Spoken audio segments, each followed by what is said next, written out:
Hello guys, ഈ A ഐക്ക് ഇങ്ങനെ വളർന്നുകൊണ്ടിരിക്കുകയാണ്. ഇങ്ങനെ വളർന്നുകൊണ്ടിരിക്കുന്ന ഈ എ ഐ കാരണം ഏറ്റവും കൂടുതൽ പണി കിട്ടാൻ പോകുന്നത് ആർക്കാണെന്നാണ് നിങ്ങളുടെ ഒരു വിശ്വാസം?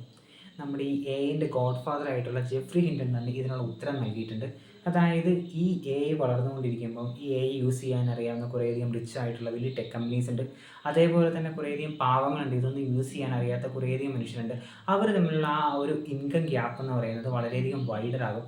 അങ്ങനെ വൈഡർ ആകുന്നത് കൊണ്ട് തന്നെ ഈ ഒരു സെർട്ടൈൻ പ്രിവിലേജ്ഡ് ആയിട്ടുള്ള ആൾക്കാർക്ക് ഈ എ ഐ നല്ല രീതിയിൽ ഉപയോഗിക്കാനും സാധിക്കും. അതേപോലെ റിച്ചർ ആവാനും പറ്റും. അതേപോലെ തന്നെ ഈ പാവപ്പെട്ട കുറേയധികം മനുഷ്യരുണ്ട്, അവർക്കാണെങ്കിൽ എ ഐനെ കുറിച്ച് അറിയില്ല, ഒന്നും തന്നെ അറിയില്ല. അവരാണെങ്കിൽ വളരെയധികം പൂറായിട്ടുള്ള മനുഷ്യരായിട്ട് തന്നെ പൈസ വളരെയധികം ഇങ്ങനെ കുറഞ്ഞ് അവരുടെ പൈസ കുറഞ്ഞുകൊണ്ടിരിക്കും. അതേപോലെ തന്നെ ജോലികളെല്ലാം കുറേ കൂടി ഡിസപ്പിയർ ചെയ്യും. പഴയ ജോലികളെല്ലാം ഇങ്ങനെ റീപ്ലേസ് ചെയ്യപ്പെടും. അതായത് ഇപ്പം തന്നെ കുറേയധികം ജോലികളെല്ലാം റീപ്ലേസ് ചെയ്തു. കണ്ടില്ലേ, കഴിഞ്ഞ ദിവസമൊക്കെ ആ ഒരു എയർ പൈലറ്റിനെ വരെ റീപ്ലേസ് ചെയ്യാൻ വേണ്ടി എ ഐക്ക് സാധിച്ചിട്ടുണ്ട്. അപ്പോൾ ഇനി നടക്കാൻ പോകുന്നത് എങ്ങനെയാണെന്ന് പോലും നമുക്ക് പറയാൻ പറ്റില്ല.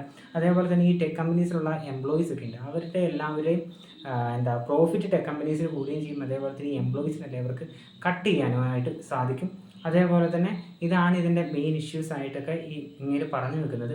അതിനുശേഷം പുള്ളി പറയുന്ന ഒരു കാര്യമുണ്ട്, അതായത് ഇതിനെ നമുക്ക് കുറച്ചും കൂടെ യൂസ്ഫുൾ ആയിട്ട് ഈ ഒരു ഇൻകം ഈക്വാലിറ്റി എല്ലാം നമുക്ക് ഇൻകം ഇൻഈക്വാലിറ്റി ഒക്കെ നമുക്ക് മാറ്റാനായിട്ട് സാധിക്കും. അതായത് എല്ലാവർക്കും ഒരു ബേസിക് ആയിട്ടുള്ള യൂണിവേഴ്സൽ ബേസിക് ഇൻകം എല്ലാവർക്കും പ്രൊവൈഡ് ചെയ്യുക. അതേപോലെ തന്നെ എല്ലാവരുടെ അടുത്തേക്കും ഈ ഒരു എഐനെ കുറിച്ചുള്ള നോളജും അതെങ്ങനെ യൂസ് ചെയ്യേണ്ടതെന്നുള്ള ഇതെല്ലാം എത്തിക്കുക. അതേപോലെ തന്നെ ബിഗ് ടെക് കമ്പനീസ് അല്ലെങ്കിൽ റിച്ച് ആയിട്ടുള്ള ആൾക്കാർക്ക് കുറച്ചും കൂടെ ടാക്സേഷൻ കൊടുക്കുന്നത് നല്ല പരിപാടിയാണെന്നാണ് പുള്ളി പറഞ്ഞു വെക്കുന്നത്.